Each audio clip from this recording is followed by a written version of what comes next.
thoughts on Probably Nothing ecosystem? Hmm. Yeah, Not I sure. pulled it up here. Quite bullish. So you got these guys, and they were the ones. You know, that's probably a label that launched recently, Kate. That Isn't that from NFT Boy? it's linked to this. Is that NFT Um, Boy? I'm not I'm not 100% sure, but probably a label is definitely linked to this for sure. So they did that collab with Probably Nothing did the collab with Warner to bring you Probably a Label. Wait, let me see the artwork. Oh, this is still It hasn't unrevealed. revealed yet. It's that new one that just came out the other day. Wait, let me double The, check that. I think that's our and friend. then they pumped quite a lot. You can see on day one they were point 0.2, and this is what I was talking about in the two new projects, the Anthony Hopkins and the other one. I'm saying they always pump on the first day and two. Yeah. You got to give it a good week or two to start to see that trend. The trend for the first 2 days means very little. Hmm. It's nice if it's 2 times or 3 times or whatever mint, but you really need to give it a chance. And this is quite a good looking chart. It's what you expect, Hmm. but it's a straight line, which is good, and then a bit of a pump, and now it looks like a bit of a dump. But today's not finished yet, so this line, isn't there. But to see a straight line like that is good. It means it's establishing a floor price. Yeah. And then this is somehow also linked to that golden egg thing that you keeps telling me in Discord that golden egg, bro. I don't know if it's called golden egg. Jansen, tell me, what is that egg thing? Jeremy Fall. Is that what you're thinking of? Oh, This is wow. this is the guy. Jeremy Fall is behind Probably Nothing, as far as I know. Jansen, please let me know, my bro. I know you know more about this ecosystem. But look, I mean, they're sitting at a 2.85 floor price, and people are very, very bullish on Jeremy Fall. Is that who you were saying, Kate? Who did you say you thought it was? No, NFT Boy. He's the founder of probably something, whatever it was called. Type in NFT Boy. Yeah, so there's Jeremy Fall here. So here you can see Probably Nothing and Probably a Label. Got 110,000 followers. I think he airdropped these eggs to guys. And yeah, I mean, look at that floor price is quite decent, bro. 2.85.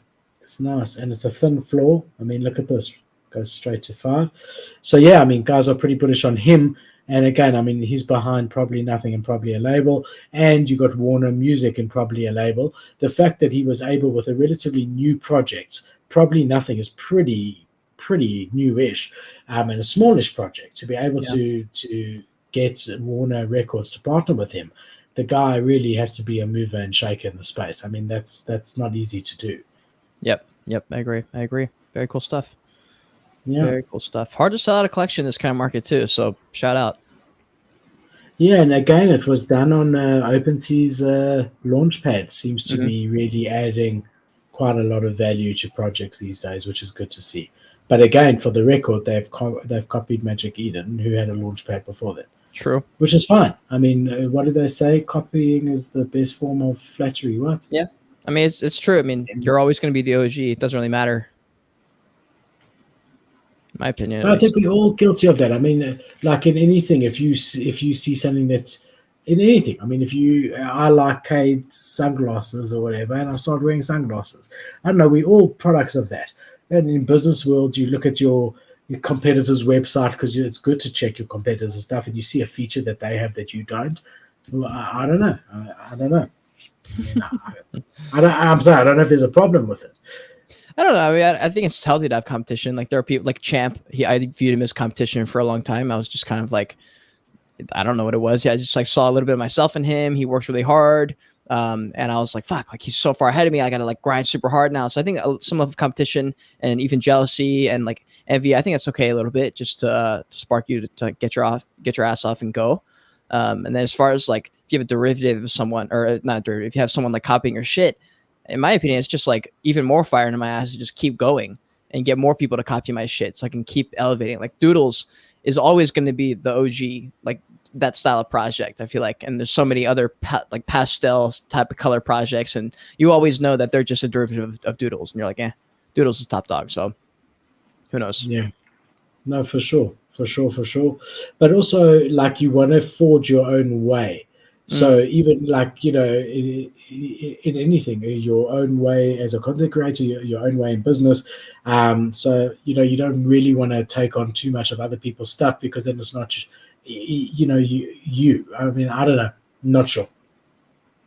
Think within the OpenSea example, it is important to be seeing what the competition is doing, and to be putting that into what you offer, as well as coming up with your own unique ideas as well.